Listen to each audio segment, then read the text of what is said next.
What if Columbus reached India as he planned? Then there would be no colonization of America, and this is of interest, especially in relation to US politics and wars. However, politics is not the main area of life that will change without the discovery of America by Europeans. Our reasoning covers real events and a hypothetical alternative reality. Is it possible the absence of the discovery of America in the history of mankind in 1492? Of course, yes. In the 15th century, the Columbus expedition was looking for the shortest route to Asia, which then mainly followed the Silk Road through difficult geographical obstacles such as the Gobi Desert, the Pamir Mountains, and others.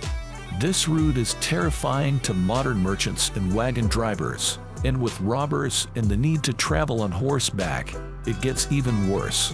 However, the Silk Road has been used by people for a millennium and a half since the Chinese Han Dynasty opened its borders in 130 BC. However, due to the difficult route and the limited volume of deliveries, it was impossible to talk about mass deliveries.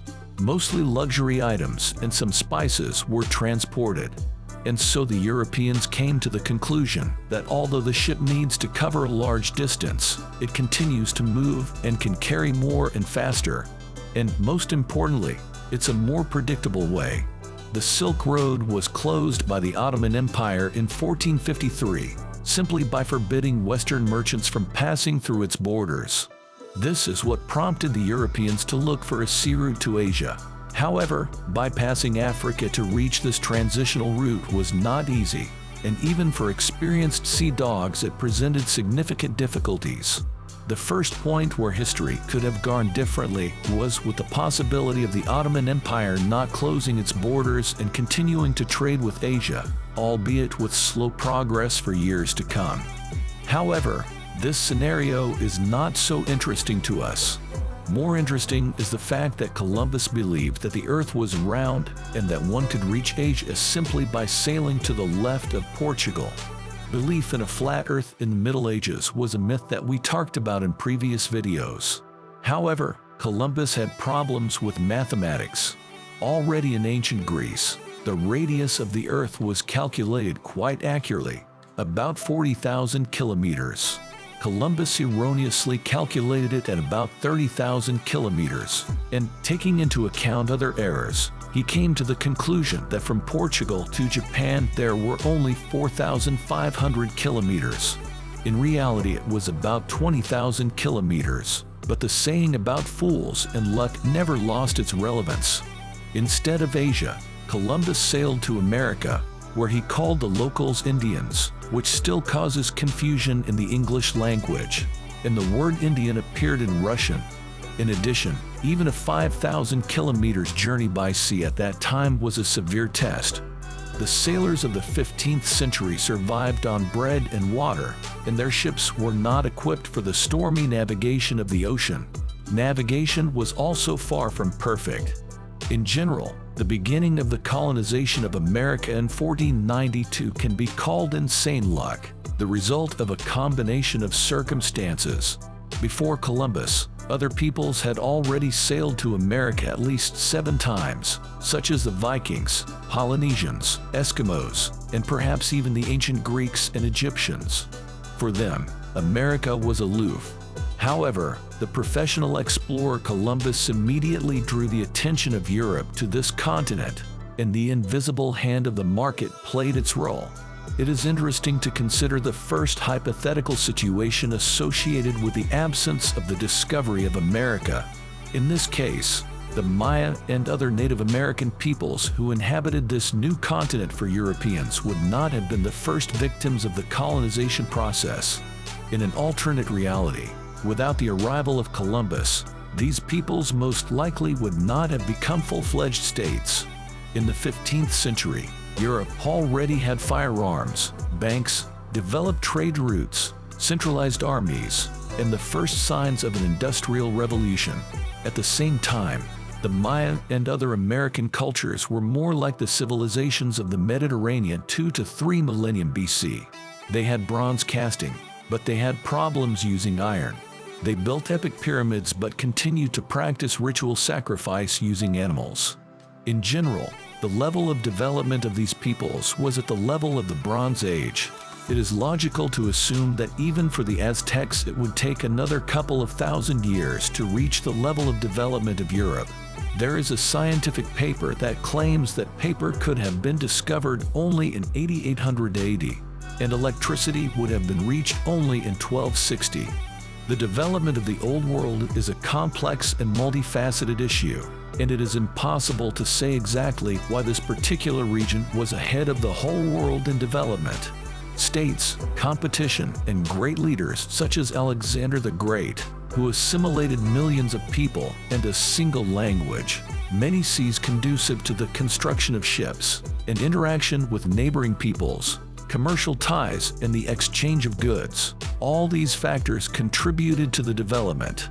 There are also many examples of isolated Australian tribes that have not advanced much in 40,000 years. Even if the junction had remained isolated for 2,000 years, this would not necessarily have led to significant development of the Aztecs. In any case, sooner or later, the Europeans would have reached America anyway. The only possible option in which the Mayans, Indians, and other indigenous peoples would become full states is Europe, which decided to share its technologies instead of conquering. However, such a scenario is contrary to human nature and is impossible in reality. In general, even without the discovery of America for the indigenous peoples of the continents, the news would not be very joyful. A link to the scientific work of the Chinese economist Nan Xichen on the steam engine, which is considered the main engine of the Industrial Revolution, can be found in the description. The first factory may not have been the main invention that opened the way for the technological revolution in Europe.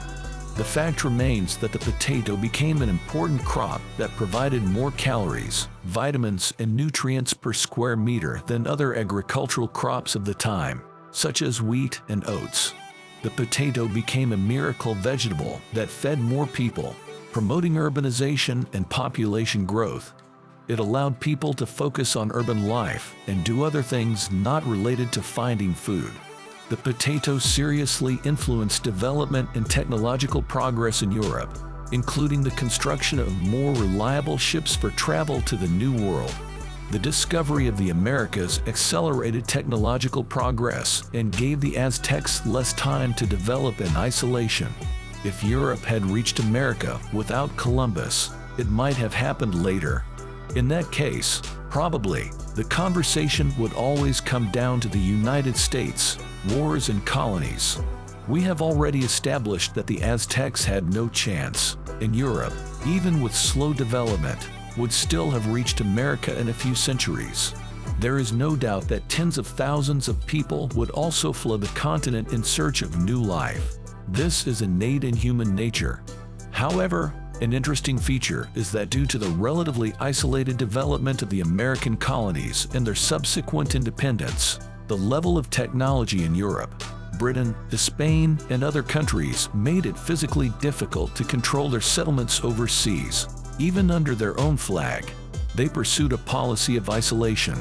Moreover, they won the American War of Independence only because it was difficult for Great Britain to deliver its full power to a distant continent.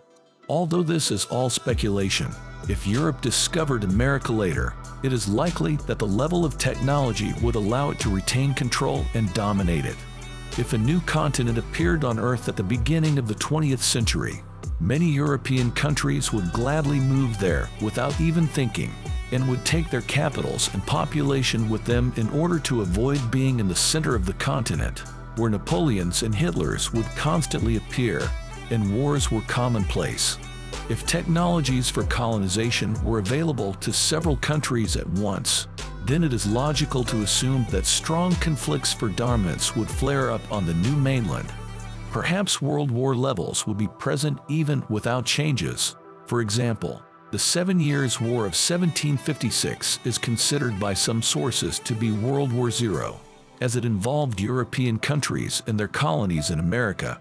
Now imagine that such a war would have started 2 or 3 centuries later, no longer with the use of caravels and muskets, but with submarines and aircraft. It would be like describing the First World War. If we assume that the settlement of America occurred a couple of centuries later, then the question of the existence of the United States as an independent state would become uncertain, and the European powers would probably divide their territories among themselves. However, the composition of the participants and the outcome of such a conflict can no longer be predicted. As we mentioned in the video about the First World War, the composition of the participants in this conflict could be completely different. Thus, if the settlement of America had occurred a couple of centuries later, history could have unfolded in different ways. However, the only thing that can be said with certainty is that military conflicts would not disappear, since this is an integral part of human nature.